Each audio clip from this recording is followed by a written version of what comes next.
This here is Dale. You know Dale, don't you? It's the 1972 Celica that I've been autocrossing and tracking out at Lake Garnett, the Lake Garnett Grand Prix Revival, second weekend in October. And I hurt him.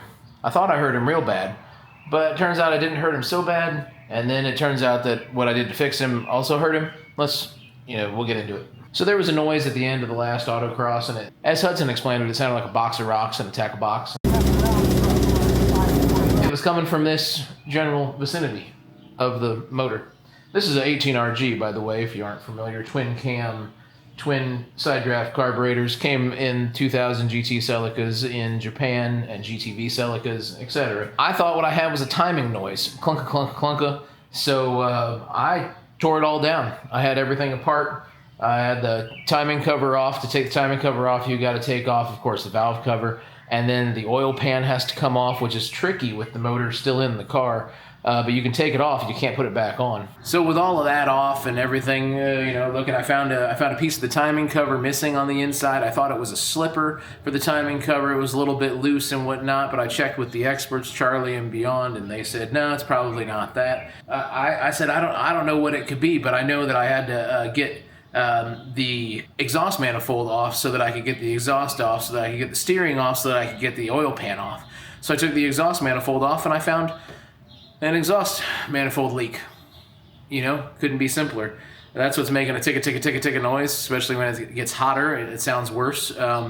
So there might be another noise too, but we're going to fix that one first, and then we'll see if we hear another one. In any case, at this point, I got the motor completely torn apart because I do, and that's what I did.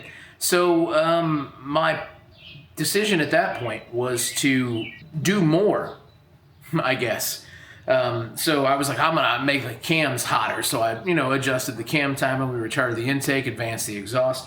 So I got that oil pan off of there, and I found some not so good stuff in it. There was chunks of this and chunks of that, and a little bit of this and a little bit of that. So I was like, I better pull those rod bearings. And sure enough, they were terrible. They were bad at number 1 and got worse all the way back to number 4, where you could see the copper exposed on the bearing.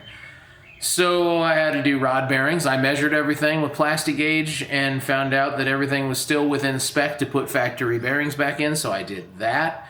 And then I buttoned up the bottom end. I buttoned up the top end, put it all together, and then I started questioning the PCV setup. So first I had this catch can. It's, Chinesium, nothing special. But this is what I have had on the car for quite some time. I had one line plumbed to the valve cover and one line plumbed to the PCV from the crank case. And essentially this was just serving as a vent. And I thought maybe part of my running problem, and maybe my bearings, is that I'm not properly venting the crankcase.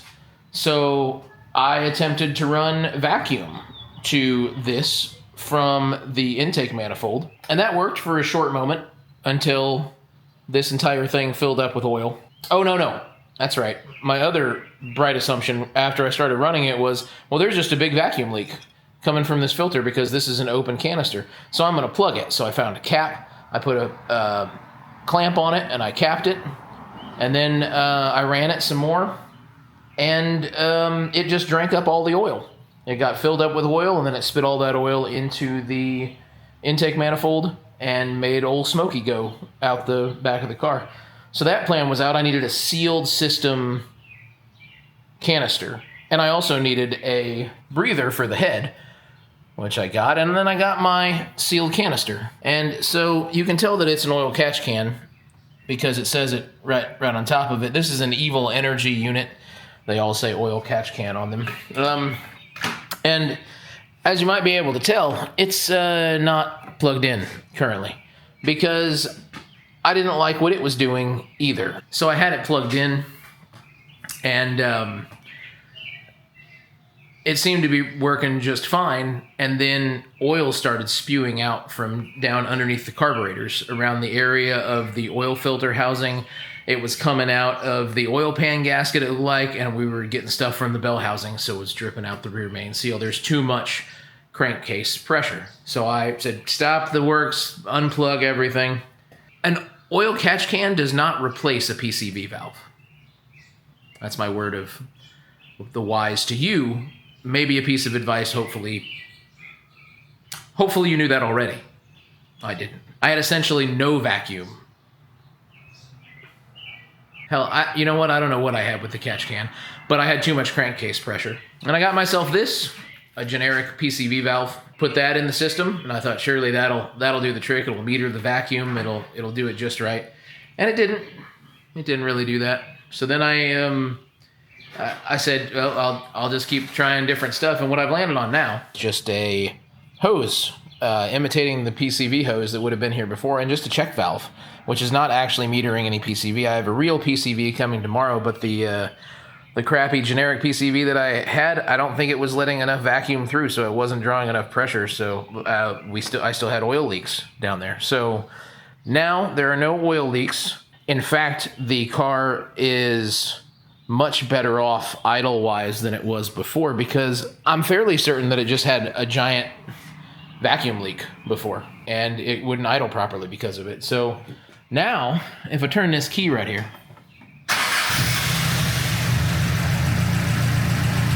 I mean, it just does the things. But listen, let's have a listen. So you can plainly hear that tick. I gotta believe that it's still coming from the exhaust leak on the front runner of the manifold. I put a new gasket on, I put copper RTV in, it did not stop it, but it does really sound like it's coming from the middle of the motor. It's gotta be a trick of the year. So here we are, we're idling.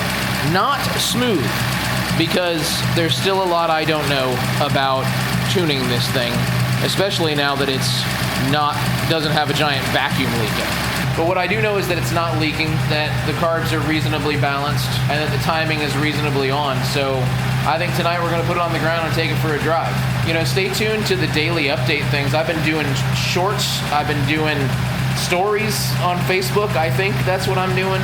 You know, keep up with that, because that's where I'm talking about what's happening on a daily basis. But I wanted to get this video out because I haven't done anything for a couple of weeks because I've been really busy getting this thing back together and also working. I have to work for a living still because there aren't enough of you subscribed, and you haven't liked this video yet. So if you would just go ahead and like the video, then perhaps, maybe, someday, soon, I won't have to... No, I'll still have to work a day job, I'm sure. Honestly, though, if you like these old Toyotas and you want to support us bringing them back to life, and maybe you want to see something about a Honda Fit every now and again, too, please hit us with that like and the subscribe. Come on back, stay tuned to the shorts, and hang in there, because I'm going to be ripping Dale again real soon, and I'm going to bring you along for the ride. And we've got Keegan with his turbo Tercel build that he's got going on right now. Ryan's building some monster machine Camry at the moment. Like, we're gonna have videos of all of this stuff. Stick around, come back. I promise you, videos will start coming out with more regularity again. I just got to keep this guy running. I mean, not forever right now, but I mean, I gotta keep him on the road, and that way I won't have to tear the motor all the way down and build it back up again, and then not be able to make videos. Stress myself out, drink myself to sleep, lie awake all night, wondering if I ruined my motor.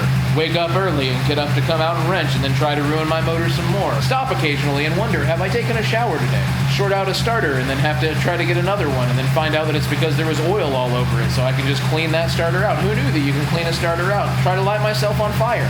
Put myself out. Wonder again, did I take a shower today? Coat the floor in oil, coat the floor in coolant, clean up the oil, clean up the coolant, more oil, more coolant. Get sick of working on cars, go get a car to drive, get the fit, wash it up, swap the wheels, drive it around, enjoy my evening, get right back to burning myself, cutting myself, bruising myself, poking myself with pointy things. Guys, unload.